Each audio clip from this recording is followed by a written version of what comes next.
Di video kali ini kami akan mempresentasikan tentang organisasi setelah Budi Utomo. Yang pertama yaitu Budi Utomo. Berawal dari gerakan Dr. Wahidin Sudirohosodo yang melakukan perjalanan mengelilingi Pulau Jawa untuk mensosialisasikan pentingnya pendidikan. Selain untuk membagikan ilmu, beliau juga membagikan dana pendidikan untuk orang yang kurang mampu. Pada tahun 1907, Dr. Wahidin bertemu dengan Sutomo, seorang mahasiswa Stovia. Sutomo tertarik dengan gagasan Dr. Wahidin Sudirohosodo, lalu mendirikan organisasi Budi Utomo pada tanggal 20 Mei 1908. Organisasi Pergerakan Nasional ini merupakan organisasi pertama yang didirikan oleh bangsa Indonesia dengan anggota mahasiswa Stovia. Berdirinya organisasi Budi Utomo merupakan tonggak awal kebangkitan nasional yang juga selalu dirayakan sebagai Hari Kebangkitan Nasional. Yang kedua yaitu Sarekat Islam. Berawal dari organisasi Sarekat Dagang Islam atau SDI yang didirikan oleh Haji Saman Hudi di Solo tahun 1911. Organisasi ini memiliki tujuan untuk melindungi pengusaha lokal agar dapat bersaing dengan pengusaha non-lokal yang memonopoli perdagangan batik. SDI kemudian diubah menjadi Sarekat Islam atau SI pada tahun 1912 yang diketuai oleh H.O.S. Cokroaminoto. Setelah berubah nama, jumlah anggota SI pun terus meningkat karena semua orang diperbolehkan ikut dalam organisasi ini selama memeluk agama Islam. Pada tahun 1921, SI terpecah menjadi dua kubu, yaitu SI Putih dan SI Merah, karena adanya penyusupan paham sosialis komunis. SI Putih berpusat di Yogyakarta dan SI Merah berpusat di Semarang dan berhaluan komunis. Organisasi yang ketiga yaitu Indische Partij. Organisasi Indische Partij berdiri di Bandung pada tanggal 25 Desember 1912. Tokoh yang mendirikan organisasi ini antara lain Dr. E.F.E. Douwes-Dekker, R.M. Suwardi Suryaningrat atau Ki Hajar Dewantara, dan Dr. Cipto Mangunkusumo. Ketiga tokoh yang dikenal dengan panggilan tiga serangkai tersebut membangun Indische Partij untuk mengembangkan rasa nasionalisme, menciptakan persatuan antara orang Indonesia dan Bumi Putra, juga mempersiapkan kehidupan rakyat yang merdeka. Organisasi Pergerakan Nasional ini merupakan organisasi politik yang berani mengkritik pemerintah kolonial Belanda melalui tulisan R.M. Suwardi Suryaningrat als Iken Nederlander was, seandainya aku seorang Belanda.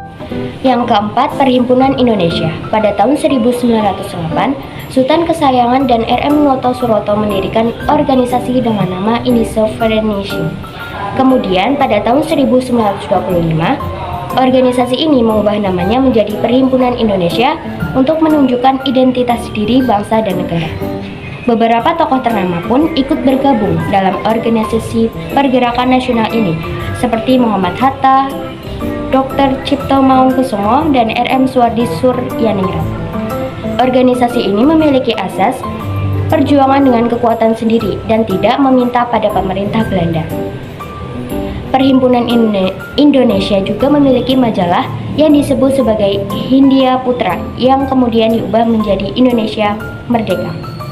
Organisasi yang kelima yaitu Indische Sociaal-Democratische Vereniging atau ISDV. Snevliet bersama rekan-rekan Partai Buruh Sosial Demokrat Belanda di Surabaya mendirikan ISDV pada 9 Mei 1914. Organisasi ini menganut paham Marxisme yang kemudian berganti nama menjadi Partai Komunis Hindia pada 23 Mei 1920. Organisasi Pergerakan Nasional ini kemudian diubah kembali menjadi Partai Komunis Indonesia atau PKI pada Desember 1920. PKI diketuai oleh Samaun, Darsono sebagai wakil, Buksma sebagai sekretaris, juga tokoh seperti Alimin Pradirjo dan Musso. Tanggal 13 November 1926, PKI melakukan pemberontakan di Jawa dan Sumatera yang kemudian kalah oleh pemerintah kolonial Belanda. Dari aksi tersebut, PKI dianggap sebagai partai terlarang dan tokoh-tokohnya pun ditangkap, juga diasingkan ke Tanah Merah dan Bovendigul. Yang keenam, Partai Nasional Indonesia atau PNI. Pada tahun 1925, Insinyur Soekarno menciptakan perkumpulan yang bernama Algemeen Studi Club. Melalui perkumpulan ini berdirilah partai politik baru dengan nama Partai Nasional Indonesia atau PNI pada 4 Juli 1927. Selain Presiden pertama Indonesia, ada pun tokoh ternama lain yang ikut tergabung dalam organisasi pergerakan nasional ini, seperti Dr. Cipto Mangunkusumo, Insinyur Anwari, Mr. Sartono, Mr. Iskak, Cokro Hadisurjo, Mr. Sunaryo, Mr. Budiarto, dan Dr. Samsi. Organisasi pergerakan nasional ini bergerak dalam bidang politik, ekonomi, dan sosial. Anggota PNI semakin bertambah semenjak Kongres tahun 1928 di Surabaya, sehingga pemerintah kolonial pun khawatir. Hingga pada 29 Desember 1929, 4 tokoh PNI yaitu Insinyur Soekarno, Gatot Mangkor-Projo, Mas Koen, dan Sopir Dinata ditangkap dan dijatuhi hukuman oleh Pengadilan Bandung. Dalam proses persidangannya, Insinyur Soekarno menyampaikan pembelaan berjudul Indonesia Menggugat. Sekian dari kami. Terima kasih. Wassalamualaikum warahmatullahi wabarakatuh.